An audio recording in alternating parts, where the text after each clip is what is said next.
আসসালামু আলাইকুম। আন্তর্জাতিক টিভি নিউজে আপনাকে স্বাগত। শুরুতেই জানাবো আমাদের হাতে থাকা সর্বশেষ গুরুত্বপূর্ণ আপডেট যুদ্ধের সংবাদ, এরপর বিস্তারিত। বাংলাদেশের সর্বশেষ গুরুত্বপূর্ণ আপডেট সংবাদে আপনাকে স্বাগত। শুরুতেই সংবাদ শিরোনাম, পরে বিস্তারিত। প্রথমে জানাবো আমাদের হাতে থাকা সর্বশেষ গুরুত্বপূর্ণ সবথেকে তাজা আপডেট সংবাদ। দাবি না মানলে ৩ নভেম্বর নতুন কর্মসূচি ঘোষণা, বললেন জামাতের সহকারী সেক্রেটারি।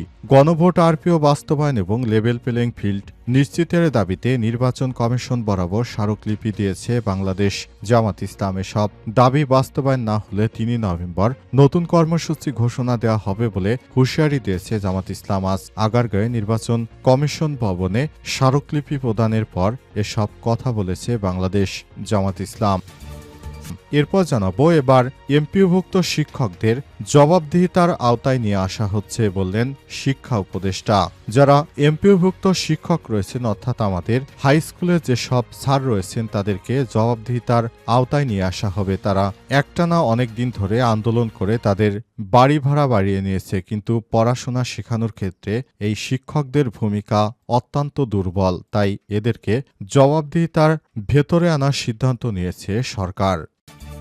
এদিকে শেখ হাসিনা শেখ রেহানা পরিবারের বিরুদ্ধে ৩ মামলায় ৫৪ জনের সাক্ষ্য গ্রহণ শেষ। ক্ষমতাচ্যুত সাবেক প্রধানমন্ত্রী শেখ হাসিনা এবং তার বোন শেখ রেহানা সহ ৫৩ জনের বিরুদ্ধে ক্ষমতার অপব্যবহার করে রাজধানীর পূর্বাঞ্চলে নতুন শহর প্রকল্পে ৩০ কাঠা সরকারি প্লট বরাদ্দ নেওয়ার অভিযোগে দুদকের করা ৩ মামলায় ৫৪ জনের সাক্ষী গ্রহণ সমাপ্ত হয়েছে। এবারে জানাবো বাবা হারালেন মোহাম্মদ এ আরাফাত। বাবা হারালেন কার্যক্রম নিষিদ্ধ আওয়ামী লীগ নেতা ও সাবেক তথ্য প্রতিমন্ত্রী মোহাম্মদ এ আরাফাত। গত ২৮ অক্টোবর সকাল ৭টা ৩০ মৃত্যু হয়েছে তার বাবা মোহাম্মদ সেতাবউদ্দিনের। মৃত্যুকালে তার বয়স হয়েছিল ৮৪ বছর। এই তথ্য নিশ্চিত করেছেন মোহাম্মদ এ আরাফাত নিজেই।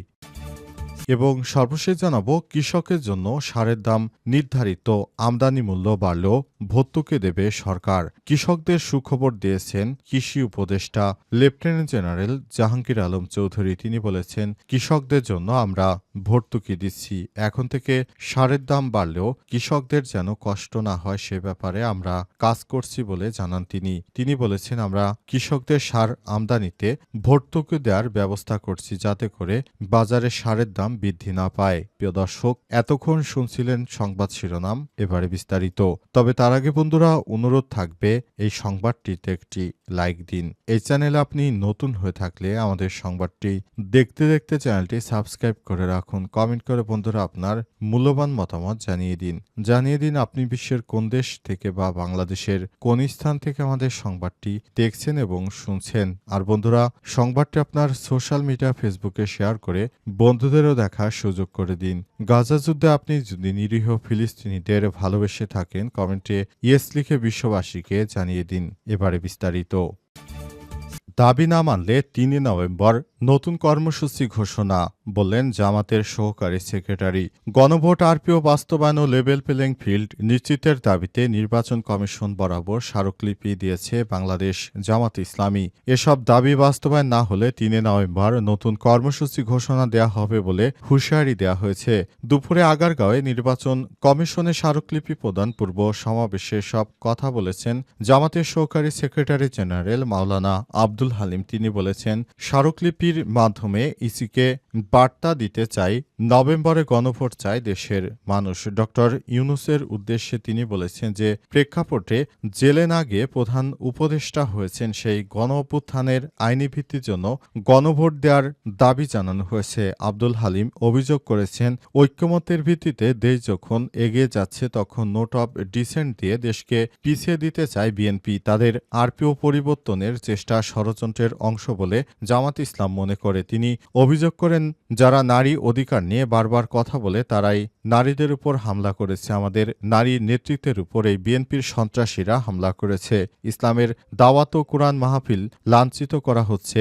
জামাত ইসলামের নারী সদস্যদের শুধুমাত্র এই বিএনপির সন্ত্রাসীদের দ্বারাই এটি সম্ভব। নারী অধিকার প্রশ্নে কোনো ছাড় দেওয়া হবে না। সব হামলাকারীদের দ্রুত গ্রেপ্তার করে লেভেল প্লেইং ফিল্ড নিশ্চিত করতে হবে। সমাবেশে আরও বক্তব্য দেন ঢাকা ১৩ আসনের জামাতের মনোনীত প্রার্থীসহ কেন্দ্রীয় নেতারা। তারা বলেন, বারবার নোট অব ডিসেন্ট দেয় জনগণ বিএনপিকে নোট অব ডিসেন্ট দিয়ে দিয়েছে। সুতরাং বিএনপি এখন যত যাই বলুক তাদেরকে দেশের মানুষ তাদের কাছ থেকে মুখ ফিরিয়ে নিয়েছে। এটি জীবন্ত একটি অধ্যায়, কারণ এই বিএনপি নামক সন্ত্রাসী দলকে মানুষ এর আগেও ভোট দিয়েছিল, কিন্তু তারা কাঙ্ক্ষিত বাংলাদেশ গড়ে তুলতে পারেনি। তারা শুধু দেশ থেকে বিদেশে পাচার করেছে, দুর্নীতিতে চ্যাম্পিয়ন করেছে বাংলাদেশকে। সুতরাং এই বিষয়গুলো এখন জনগণ জানে, এখন তাদেরকেই নোট অব ডিসেন্ট দিয়েছে দেশের সাধারণ মানুষ। এমপিওভুক্ত শিক্ষকদের জবাবদিহিতার আওতায় আনা হবে বললেন শিক্ষা উপদেষ্টার সিআর আবরার। এমপিওভুক্ত বিদ্যালয়ে যেসব শিক্ষক ক্লাস বাদ দিয়ে তারা নানা কাজে ব্যস্ত হবে এবং যারা পড়াশোনা বাদ দিয়ে ক্লাস ফাঁকি দেওয়ার চেষ্টা করছেন সেসব শিক্ষকদের বিরুদ্ধে কঠোর ব্যবস্থা নেবে সরকার। ইতিমধ্যেই এজন্য সরকারের পক্ষ থেকে ব্যাপক প্রস্তুতি গ্রহণ করা হয়েছে। যারা ক্লাসে না এসে নিজের ব্যক্তিগত কাজ করবেন এবং যারা বিদ্যালয়ে না এসে বরং প্রাইভেট পড়ানো তারপর নানা রকম কর্মকাণ্ড করার জন্য যারা কাজ করছে তাদের বিরুদ্ধে সরকার এখন থেকে জবাবদিহিতামূলক একটি ব্যবস্থা গড়ে তোলার জন্য সিদ্ধান্ত নিয়েছে। সরকারের পক্ষ থেকে ইতিমধ্যে এ বিষয়ে জানানো হয়েছে। প্রতিটি সরকারি চাকরিতে যেভাবে জবাবদিহিতার আওতায় নিয়ে আসা হয়, শিক্ষকদেরও একইভাবে জবাবদিহিতার আওতায় নিয়ে আসতে হবে। তাহলে শিক্ষার মান অবশ্যই ভালোর দিকে যাবে। আমাদের শিক্ষা ব্যবস্থার কাঠামো বিগত ১৭ বছর ধরে একদম ধ্বংসের দ্বার প্রান্তে নিয়ে গেছে। এই ভাঙাচোরা শিক্ষা ব্যবস্থা সংস্কারের কোনো বিকল্প নেই। তাই শিক্ষকদের ব্যাপারে এখন থেকে সরকারের কঠোর হওয়া ছাড়া আর কোনো বিকল্প পথ নেই বলে মনে করেন সিআর আবরার। তাই তিনি এই বিষয়টি জানিয়েছেন যে এখন থেকে এমপিভুক্ত যেসব শিক্ষকরা আছেন তাদের চাকরি জীবনে তারা যেন কোনোভাবেই ক্লাস বা পড়াশোনায় ফাঁকি দিতে না পারে, সেজন্য তাদেরকে জবাবদিহিতার আওতায় নিয়ে আসার জন্য সরকার চেষ্টা চালাচ্ছে। হাসিনা সহ রেহানা পরিবারের বিরুদ্ধে ৩ মামলায় ৫৪ জনের সাক্ষ্য সমাপ্ত। ক্ষমতাচ্যুত সাবেক প্রধানমন্ত্রী শেখ হাসিনা ও তার বোন শেখ রেহানা সহ ৫৩ জনের বিরুদ্ধে ক্ষমতার অপব্যবহার করে রাজধানীর পূর্বাচল নতুন শহর প্রকল্পে ৩০ কাঠা সরকারি প্লট বরাদ্দ নেয়ার অভিযোগে দুদকের করা ৩ মামলায় ৫৪ জনের সাক্ষ্য গ্রহণ সমাপ্ত হয়েছে। মামলাগুলো আরও অভিযুক্ত রয়েছে শেখ হাসিনার বোন শেখ রেহানার মেয়ে টিউলিপ রিজওয়ানা সিদ্দিক, আজমিনা সিদ্দিক ও ছেলে রাদন মুজিব সিদ্দিক। এর মধ্যে শেখ রেহানা ও শেখ হাসিনা সহ ১৭ জনের বিরুদ্ধে দায়ের করা মামলায় সাক্ষ্য শেষ হয়েছে ১৯ জনের। এই মামলার মোট চার্জশিটভুক্ত সাক্ষী ২৬ জন। আজমিনা সিদ্দিক ও শেখ হাসিনা সহ ১৮ জনের বিরুদ্ধে দায়ের করা মামলায় সাক্ষ্য শেষ হয়েছে ১৬ জনের। এ মামলায় মোট চার্জশিটভুক্ত সাক্ষী ২২ জন। এদিকে রাদন মুজিব সিদ্দিক ও শেখ হাসিনা সহ ১৮ জনের বিরুদ্ধে করা মামলার সাক্ষ্য শেষ হয়েছে ১৯ জনের। এই মামলায় মোট চার্জশিটভুক্ত সাক্ষী ২৮ জন। বৃহস্পতিবার ৩০ অক্টোবর ঢাকার বিশেষ জজ ৪-এর বিচারক রবিউল আলমের আদালতে পৃথক ৩ মামলার সাক্ষ্য গ্রহণের জন্য দিন ধার্য ছিল। এদিন রাষ্ট্রপক্ষ সাক্ষ্য গ্রহণ পেছানোর জন্য সময়ের আবেদন করেন। আদালত সময়ের আবেদন মঞ্জুর করে আগামী ২ নভেম্বরের দিন ধার্য করেছেন। আদালতের পেশকার বেলাল উদ্দিন বাসুসকে বিষয়টি নিশ্চিত করেছেন। শেখ রেহানার বিরুদ্ধে ক্ষমতার অপব্যবহার ও অনিয়মের মাধ্যমে পূর্বাচলে নতুন শহর প্রকল্পের ১০ কাঠা প্লট বরাদ্দ নেয়ার অভিযোগে গত ১৩ জানুয়ারি মামলা দায়ের করে দুদকের উপপরিচালক সালাউদ্দিন। মামলায় টিউলিপ রিজওয়ানা সিদ্দিক ও শেখ হাসিনা সহ ১৫ জনকে আসামি করা হয়। মামলাটির তদন্ত শেষে গত ১০ মার্চ আরও ২ আসামিসহ মোট ১৭ জনের বিরুদ্ধে আদালতে চার্জশিট দাখিল করে তদন্তকারী কর্মকর্তা আফনান জান্নাত কেয়া। বাবা হারালেন মোহাম্মদ এ আরাফাত। বাবা হারালেন কার্যক্রম নিষিদ্ধ আওয়ামী লীগ নেতা ও সাবেক তথ্য প্রতিমন্ত্রী মোহাম্মদ এ আরাফাত। গত ২৮ অক্টোবর সকাল ৭টা ৩০ মৃত্যু হয়েছে তার বাবা মোহাম্মদ সেতাবউদ্দিনের। মৃত্যুকালে তার বয়স ছিল মাত্র ৮৪ বছর।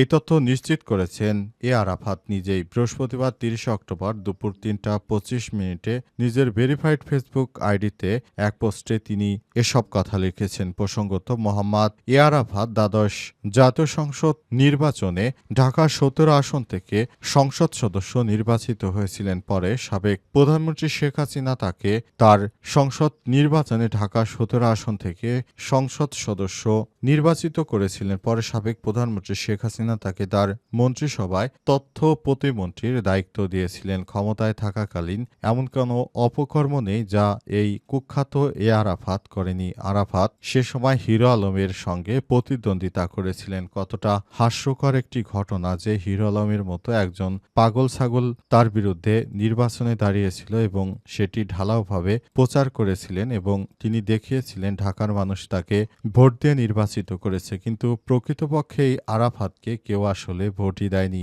বিনা ভোটের জীবনে প্রথমবার নির্বাচন করে তিনি মন্ত্রী পর্যায়ে চলে গিয়েছিলেন। এরপর অন্তর্বর্তীকালীন সরকারের প্রধান উপদেষ্টা দায়িত্ব গ্রহণের আগেই তিনি শেখ হাসিনার পতনের পরপরই দেশ ছেড়ে ভারতে পালিয়ে গেছে এবং ভারতে পালিয়ে যাবার পর তিনি দেশের বিরুদ্ধে প্রতিনিয়ত নানা রকম উস্কানি মন্তব্য দিচ্ছেন এবং নানাভাবে আরাফাত দেশের মানুষকে ভয় দেখানোর চেষ্টা করছেন। তারা মনে করছেন যে তারা ক্ষমতায় আবার আসতে পারবেন এবং তারা নাকি এদেশের মানুষদের বিচারের আওতায় নিয়ে আসবে ইত্যাদি প্রতিনিয়ত তার ফেসবুকে হুমকি ধামকি দিয়ে অব্যাহত রেখেছে। তবে সেদিন আরাফাত এবং তৎকালীন বাংলাদেশের সুপ্রিম কোর্টের প্রধান বিচারপতি উবাইদুল হাসান তারা অন্তর্বর্তীকালীন সরকারের প্রধান উপদেষ্টাকে নিয়ে করার ষড়যন্ত্র করেছিল। তবে সেনাবাহিনীর জুনিয়র অফিসারদের কারণে সেটি আর সফল হয়নি এবং শেষ পর্যন্ত আরাফাত দেশ ছেড়ে ভারতে পালিয়ে গেছেন বলে বিভিন্ন সূত্র থেকে জানা যায়।